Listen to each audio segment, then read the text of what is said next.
CFF presents 1% Better, a podcast about CrossFit, nutrition, coaching, mindset, and community. Join us as we embark in casual conversation to shed light on what life is like within these black and yellow walls. With episodes coming at you every Monday, you can follow along with Coach Whitney and Taryn as we talk shop about all things CFF.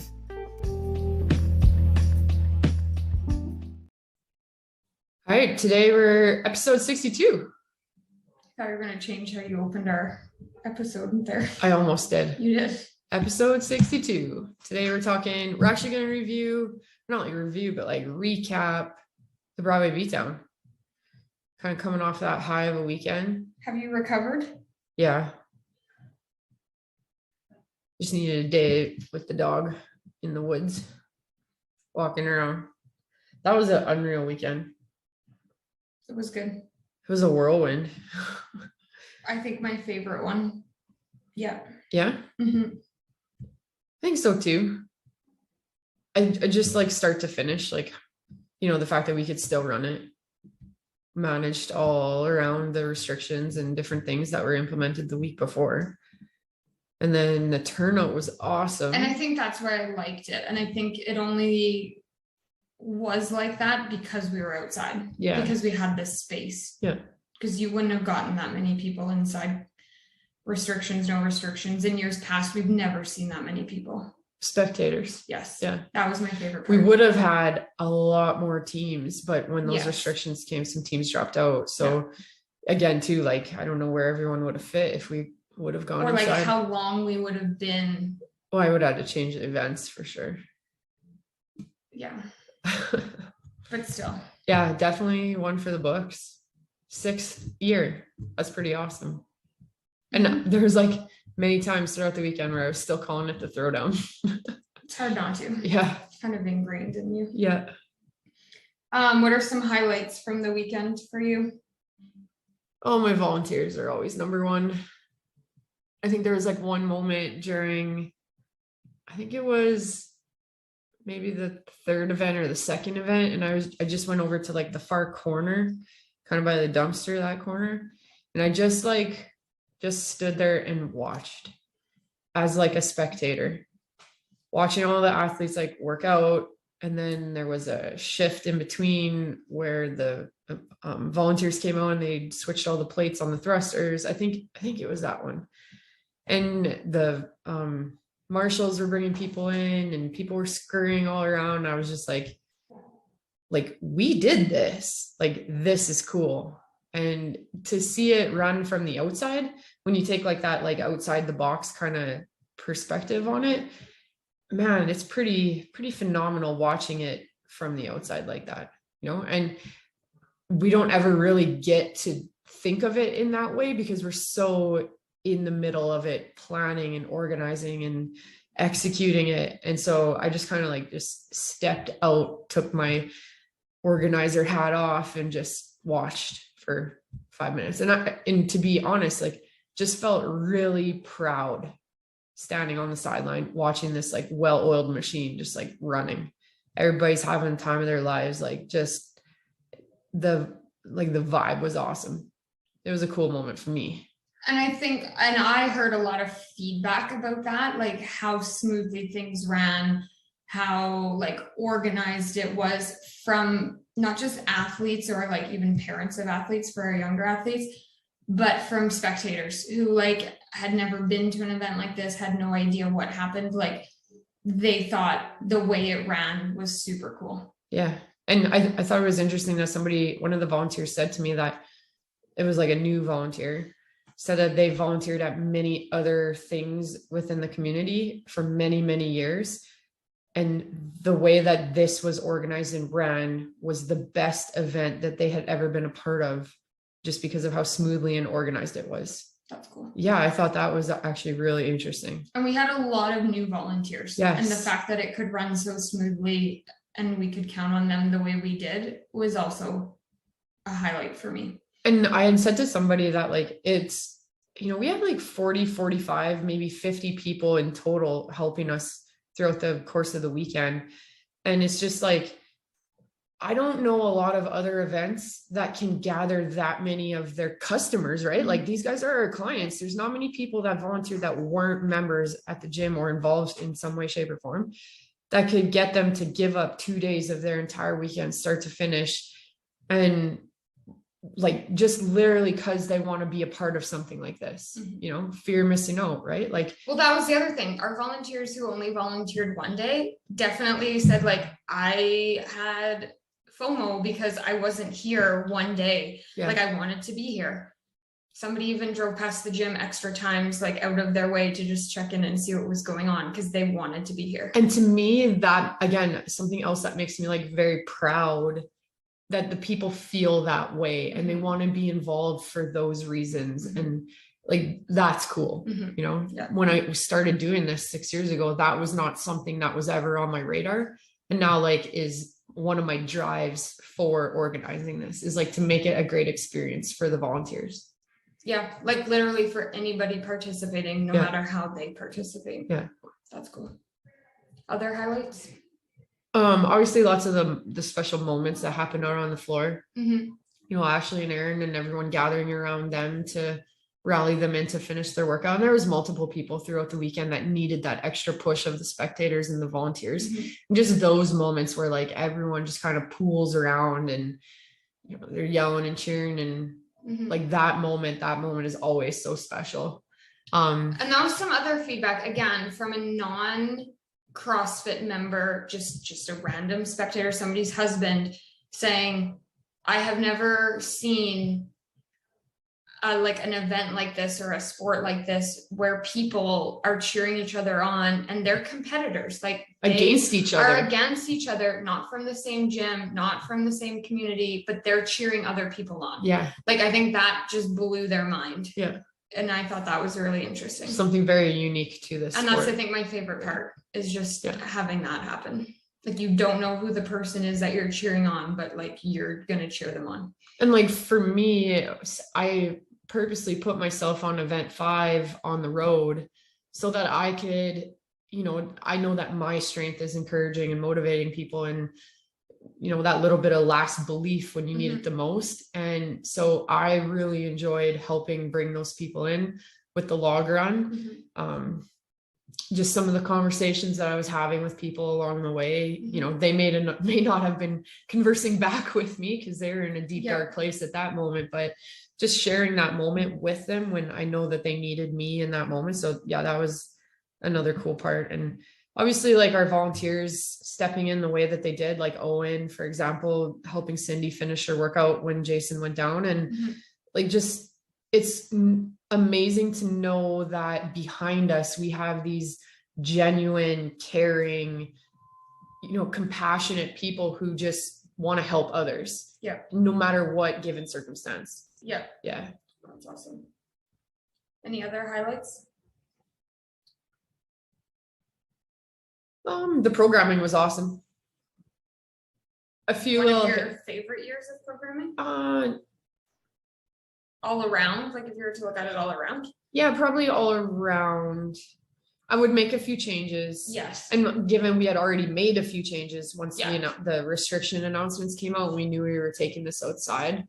It sucked that we couldn't involve any gymnastics, and it did change some of our workouts, to like elicit different types of responses than they were originally written for. So probably overall, yeah, I'd say so. Favorite year. Yeah, and just some timing things on certain workouts, but it was funny when event 4. Oh boy. Sorry to our listeners for that one. Thanks. Event 4, when my lane of people were resting, I would have the conversation of like, they were dying on the ground and I was like, hey, do you want to know what this workout was supposed to be? Yeah. And I'd tell them and they'd be like, oh, thank God we didn't have to do partner wall balls or whatever. They're like, I'll take this any day. So it was kind of just fun to have that conversation with them. And likewise, I did the same thing on the log run. And I'd be like, hey, did you know that this was actually 30 toes to bar instead of a 1K log run? Yeah. So it was fun to kind of have that background conversation with them and just have that moment of reflection of what this was supposed to be. And your life could have sucked a heck of a lot more, or in your case, It would have been easier. your life would have been easier, and now it just got harder. Yeah. But yeah, no, so I thought that was some cool moments too. Any other things that stick out to you? I think, and maybe this is like more specific to our gym, but like we had a lot of first time competitors. Mm-hmm. Again, too, like people that just want to be a part of the event and work out with their friends and do things like that. But I think that everybody literally put, and I'm again, more so for our own athletes, put in everything that they could in that moment and gave what they could. And I just was like super proud of our athletes and the valiant effort that they were showing. You know, everyone was trash talking me about bleeding lungs, but hey, you went out there and you freaking put yourself on the line when you needed to, and you slugged your way through those 15 thrusters, whether you wanted to or not. Mm-hmm. And at the end, like, I'm pretty sure most people can look back on that event and be like, yeah, like I am proud of my effort. So I was just really proud of our athletes and the efforts that they put forward. That was really cool. Yep. Anything you do differently? Like, obviously I would change the programming a little bit. I get like 3 different people to check my math on my heat list. Yeah, that's a little blip. Like, that is like one thing I've prided myself on for the last 5 years is I have never gotten off that schedule by more than a minute.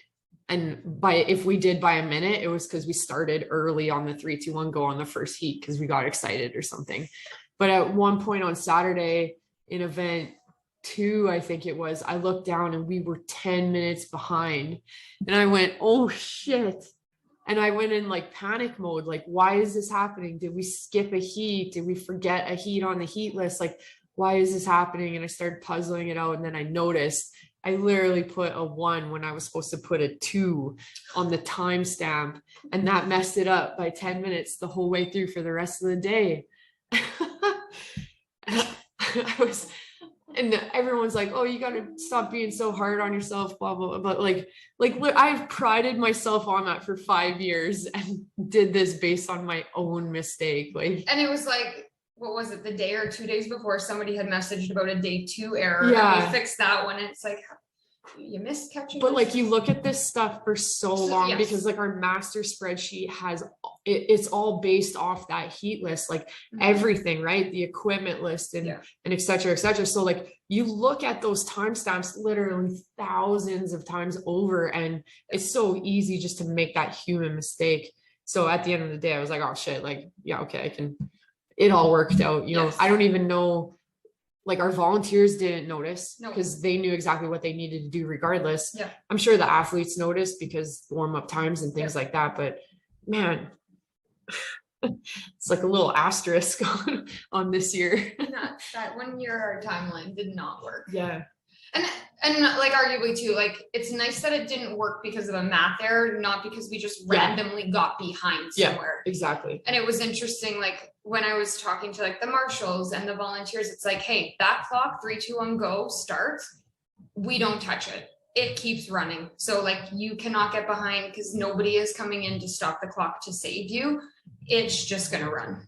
But we did get behind, and that was because we had that moment with Ashley and Aaron where the entire crowd, that one time we had to including our volunteers, swarmed around her, and you know, they went right to the time capsule, and we only had a minute switch in between there. So everyone's standing around cheering and high-fiving them and hugging them, and meanwhile this minute transition is already started. These plates and bars, and it's like, oh crap. So I did stop the clock on that one time, but again, that's like that one-off situation where it's worth it. Yeah. To do that, and it creates some panic. But I think with everyone making comments about like how well of an oiled machine it is, you know, how well it runs, maybe you could provide some insight into our listeners about like, because most of our listeners are probably athletes that are out on that floor. Tell them what the back end looks like in terms of like the organization of it all to make something like that event 4 with the heavy deadlifts, like what that needs to look like explain that process for them. That one kept me up at night, like that for like one 3 was nights. Like, and I think I swore at you more times than you're not allowed to do this anymore. Yeah, like I think I said that like 5 times, even right up and 2, but it's like, and I think this year it was harder, and I wondered why it was so much harder, but we had 7 different divisions, which means Yes. 7 different ways the bars needed to be loaded. Yeah. Which means like back up a second. Like, this is how it goes. I program the workouts. I put the loads on the workouts, and then I hand them to you and I say, make it figure work. it out. Yeah.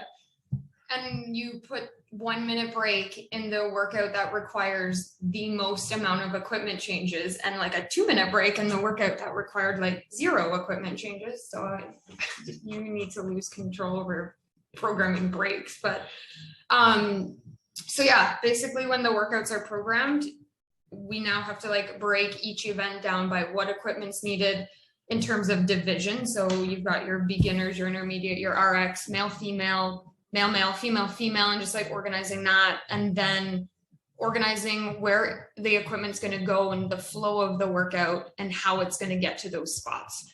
So that's like just spreadsheet central of, okay, in this square at this time, we need this weight on this bar and this in this square. And then in this 1 minute break, you now have to switch this out to be this weight on this bar and this in this square.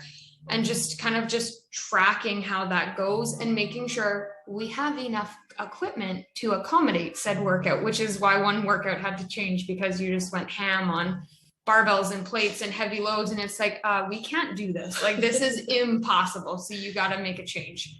I'm pretty sure at first she said, we'll just figure it out. And I was like, no, like, we actually cannot do this. Like, we need twice as amount of plates as what we have, and we can't ask another gym to bring that much more for us. Which, as a sidebar, this is how our working relationship goes, and our friendship also is like, we'll just figure it out. And you go, no, we can't do that. We need to plan this like, out. I refuse to do that. Like, there's to change it. Like, it's easier to just change it. So just breaking that down, literally equipment by equipment, plate, clips, bars, all of that stuff, and like where it needs to go, and then having to translate that so the volunteers can understand how that process needs to go. Yeah, because if you just put down this bar needs 265 on it, what does that mean? They like to have 1 minute to figure out what that looks exactly. like. No, it's like, okay, you need to have 3 45-pound plates on this bar. And like, one bar might already have that plate on it. So now you've got to take it from that bar and put it on this bar. And like, and then in event 4 specifically, like having bars preloaded from extra plates that we might have had so that they're partially ready, and just all of that, like literally it's like choreographing a dance, like what is happening when and what's happening behind the scenes. Yeah, it takes a lot. I enjoy it. I didn't enjoy event 4 because it was just excessive in terms of plates and bars and math. The rest of it was fine, but it requires a lot of planning. But I think it's worth an honorable mention that like Jackson Lake, who is somebody that we did not expect to step up into the role that he assumed on the weekend. Yes, I learned a lot about him. Control of a lot of things, but specifically hammering out that event for you in a way that could translate for the other volunteers to make it work. It was interesting because I was talking to somebody else and I was like, this one's just so hard, because by the time I got to planning that one, we were deep into like Thursday, Friday of the week, and I had to check and do a bunch of different things at the same time. So I'd do bits of event 4 and then I'd come back to it. And it's like, by the time you come back, you don't know if you're coming or going and where you are in the event. And that just got super confusing for me. So I'm relying on Jackson to like double check and check my math and check to see where my bars and plates are and see where there's errors. And then he did one more step above and beyond. He then translated it into something that was also more helpful for the volunteers. So event 4 literally had the information laid out in probably 3 different ways so that we touched on everybody's like learning and comprehension. Like, it didn't matter how you understood it. You had 3 ways to understand it so that everybody could figure it out. It was awesome. And I think that is why that one ended up being so successful, is because I could count on Jackson to like take that and refine it to what it needed to be. And Jackson's an engineer, so that was like right up his wheelhouse. Yeah, he's like, this is what I do. Like, I organize numbers and stuff. And I was like, okay, cool. Where have you been this whole entire week? Like, I could have used you on Monday.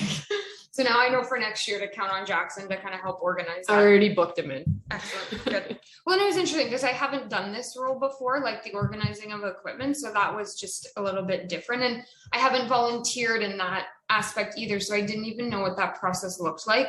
Yeah, you've always been a judge. Yes. Yeah. And I've always like organized other things. So being on that end, I went to some of our like veteran volunteers and I was like, okay, what is the easiest way for me to provide this information?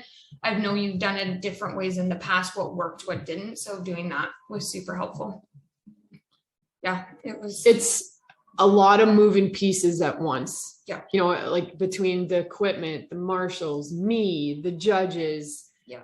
There's a lot of moving pieces and they all need to happen synchronously. And I was going to say at the same time, but synchronously, you know what I mean? Like any one little blip in one causes a blip in the rest. Yeah. And so I think when we started this 6 years ago, you know, like I've competed all over the continent and I've seen the good stuff. I've seen the bad events, like or the bad, the not so great competitions. I've been to regionals, you know, I've seen the games. I've been to the games. I know how they work. I wanted to take that level of professionalism and employ it in what we do so that it would create the best experience for everyone involved, right? Like imagine if you're a volunteer and it was just like somebody hollering, okay, we need 115 on that bar, go. And it's just somebody who started CrossFit last month and they have no idea what is going to make 115, right? Then you have the athletes who are coming to warm up because it says that's their heat time, but they're actually running 25 minutes behind. Like that makes a huge difference as an athlete, you know? So that was like one of the very first goals. It needed to be clean and it needed to be ran well. And I think that we've accomplished those two things every single year to the best level that we possibly could. Yeah. And that makes me proud, you know, to put this event on and then like talk about it and advertise it because I know that what you're paying for, you're getting a great experience at the end of it. And I think just going back to our volunteers too, I think this was also the first year that the person who organized the equipment wasn't actually back with our volunteers. Cause typically that person is there and like monitoring how the equipment is brought out and there for the volunteers if they have questions. I was not there. Like I had trust in them 100% because I was on the floor judging the whole time. And it was a nice feeling to know that I could trust them, that they had their team leaders to go to. They had, especially for event for like Jackson to go to.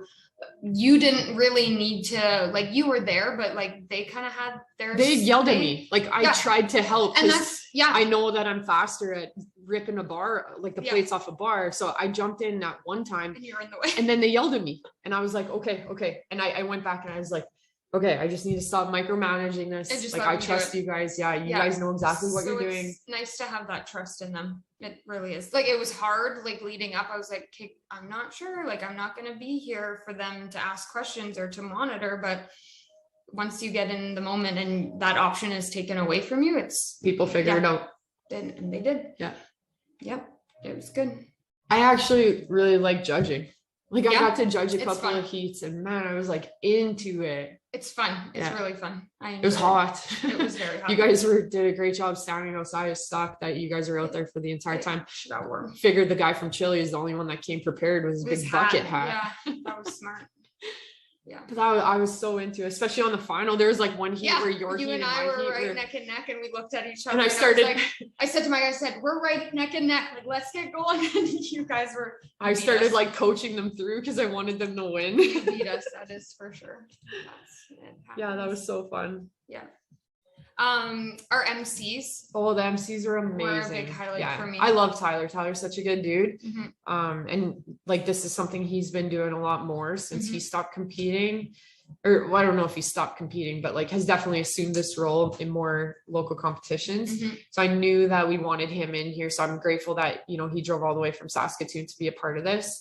And Julie surprised us all. But in the end, when I thought about it, I'm like, did she really surprise us? Because like, I think just she's never done this before, so we didn't know how it was gonna go. Yeah. But Julie is Julie, right? Yeah. Like as soon as she started dancing around and being herself, like putting her personality out there, I knew that was like the perfect place for her. So in a way, it like wasn't a surprise. So in class last night, it was a small 6:30 class, and Julie was in it, and somebody goes, Julie, will you just be the MC for us for this workout? So before they even started, I don't know if they were doing a test or something, Julie like announces the people and they start doing something, and she's like MCing them. Oh, it was so funny. I was in the office and I could hear it, and I was just laughing. Oh, it was funny. So yeah, that's cool that she has like created that. They did an excellent job. They kept role. the crowd entertained. They kept the athletes, informed, and he was great. Like, and just both of them, their knowledge of like what was going on, who these people were, where they're from, like their impact, knowing that it's people's birthdays, all those special little details that the athletes love to hear announced over the mic. Like, and coincide with Brett, our DJ. Like Brett is fantastic. Brett's an old buddy of mine, and he's in this for the long run. Like, just loves being a part of our event. And Luca, his kid, loves being a part too. Luca helped me out with a few little tasks here and there. They were awesome. Yeah. Well, it's cool that he like looks for our dates, that he can plan weddings and stuff around it. Yes. Yeah. It's nice to have him. And then our photographer. Yeah. Chad is, as I'm going through his pictures and putting them up on the Facebook page, like, again, too, another great guy, like doesn't do a lot of photography around. It's just like a hobby for him. And has extended his help to us for this. And man, does he and I said to him, I'm like, you have an eye for this, and he made a funny joke. He's like, I just like doing it because I get to go back to school on Monday and tell all my photography kids that I just did a CrossFit competition. That's cool. And I think but he meant it from like, as if like he had just competed in the CrossFit competition. That's funny.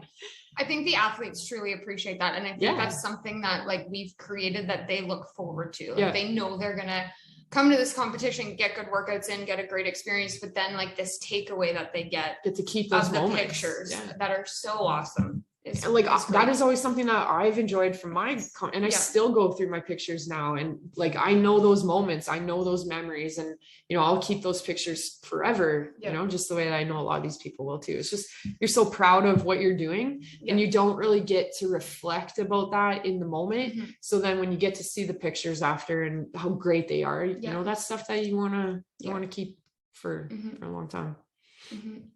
Any other feedback you've heard from members? I think having JL and Krista available for athlete services. So, we had an incident where JL had to provide some medical service. I think that was fantastic. Just having her there. I was so grateful in the moment, that would have been something I would have had to step in and do had she not been there. And just with my brain going 20 different ways, I wasn't prepared to give the best attention to that individual. So I was grateful for her to be there, but like the two of them were working together. JL would obviously have first contact with the athletes because she was outside right in the middle of them. And then she would funnel them towards Krista, who then could finish up and get what they needed done. And again, too, from my own competitive experience, having that type of service there for you is like game changing. You're sore, you're beat up, like you just need somebody to make you feel a little bit better. And that can pay off, so. And it's nice. And that's hard work. Like all the power to Krista, I personally could not do that for 2 full days, 9 to 5, just like with no breaks, Well, she even said she's going to bring some of her students next year just to like be able to help more and also just ease up her time. So she's not going straight. But I think it's cool that they're both members here and like they understand like what is happening. Like this isn't a foreign thing to them. So that makes them super relatable. So that's really awesome that they donated their time to that. It's fantastic. I think just all in all, looking back on it, like another one that I'm proud of. I'm so pumped about that everyone had the time that they did. I love at the end of the day, as people are finishing up their last workout and they pass by me and they just toss a few words my way. And it just means the world to me that, people look forward to this. It's something that they keep in the back of their minds to watch for through the summer, to sign up for. It's on their radar because they want to be a part of it. They had such a great experience the year before. So, that type of reputation about the event, that's hard earned. And I'm glad that we've put in the work and got it to be the level of again, professionalism that it is, because I do consider it ran in that element. Mhm. There's a lot of competitions I've been to that you could tell have literally been put together days before. And we start thinking about this in April. You know, it's like, let's start planning. And as the months go on and the registrations start coming in, the wheels keep turning. This gets done. This needs to get done. You need to talk to these people. We need to pull these people together. And yeah, it's funny. It's like every April we're like, oh, okay, gotta sit down and do this again. But like, it's so stressful getting it ready. And then when that first 3, 2, 1 goes, I maybe have a little bit of anxiety for the first like heat, just to make sure that everything is functioning like it needs to.